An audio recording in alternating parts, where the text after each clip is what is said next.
जाता है और उसे वहाँ पे प्रताड़ित भी किया जाता है। इस पे आप क्या कहेंगे बाबा जी? हाँ, तो आपकी शादी हो गई? जी बाबा जी। तो आपके सास ससुर प्रताड़ित तो नहीं करते?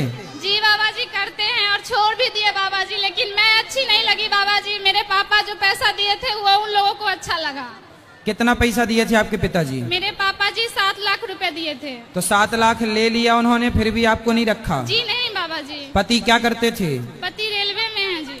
तो 7 लाख में अब वो फिर आपसे तलाक हो गया क्या? नहीं बाबा जी, वो तो तलाक भी नहीं दे रहे हैं। वो सीधे कहते हैं हम इसको ना रखेंगे और ना पैसा देंगे। पैसा भी नहीं लिए हैं, यही कहते अच्छा, हैं। बड़े लालची हैं। जी बाबा जी।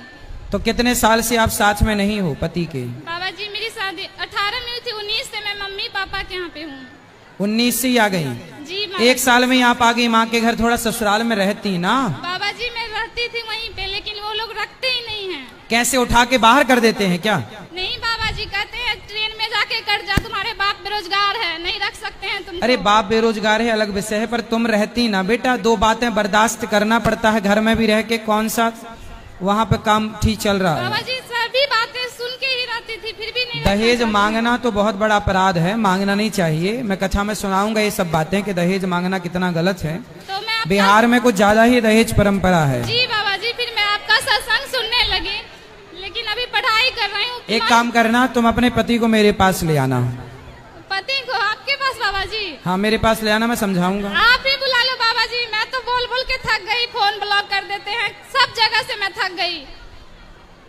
आपको पति के पास रहना चाहिए। सास ससुर दहेज मांगते, पति तो नहीं मांगता ना? पति भी मांगते हैं बाबा जी। उसके बाद मैं मायके आई, तब से लड्डू गोपाल जी का तो पूजा पति क्या बोलते हैं? पति वो कुछ भी नहीं बोलते हैं, फोन ब्लॉक कर देते हैं, गाली गलौज। कभी भी मिले सामने तो इसको तो रखेंगे नहीं, कोर्ट जाओ तो तुमको ऐसे ही दौड़ाएंगे, यही कहते हैं बाबा जी। हम तो बोले क्या चाहते हो बोलो, तो वो भी वो लोग नहीं बोल रहे हैं। बच्चे हैं? नहीं बाबा जी। चलो भगवान उन्हें सद्बुद्धि दें और आपका घर बस जाए, हम तो बिहारी जी से यही प्रार्थना बाबा करेंगे। जी मेरा पढ़ाई में थोड़ा मन नहीं लगता है। पढ़ाई कर लो खूब मन लगा के। जी बाबा जी। खुश रहो। आपके चरणों में कोटि कोटि प्रणाम। खुश रहिए। मेरा एक प्रश्न है कि मोक्ष को प्राप्त करने के लिए 3 साधन बताए गए हैं।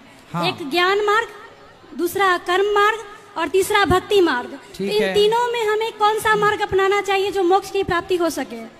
भक्ति मार्ग जी। सबसे सरल, सबसे अच्छा। तो गुरु जी, भक्ति मार्ग करके भी हम मोक्ष की प्राप्ति कर सकते हैं, तो लोग कहते हैं कर्म करो। कल हमने बताया तो था, कर्म, कल की कथा आपने सुनी? जी। कल की कथा में हमने बताया था कि जीते जी आपका मोक्ष हो सकता है, मरने के बाद जो होगा सो होगा। जी। और कर्म के बारे में भी कल ही हमने सारी बातें कल बता दी, कल आपने सुना नहीं शायद। जी, ठीक। धन्यवाद गुरु जी। खुश रहिए।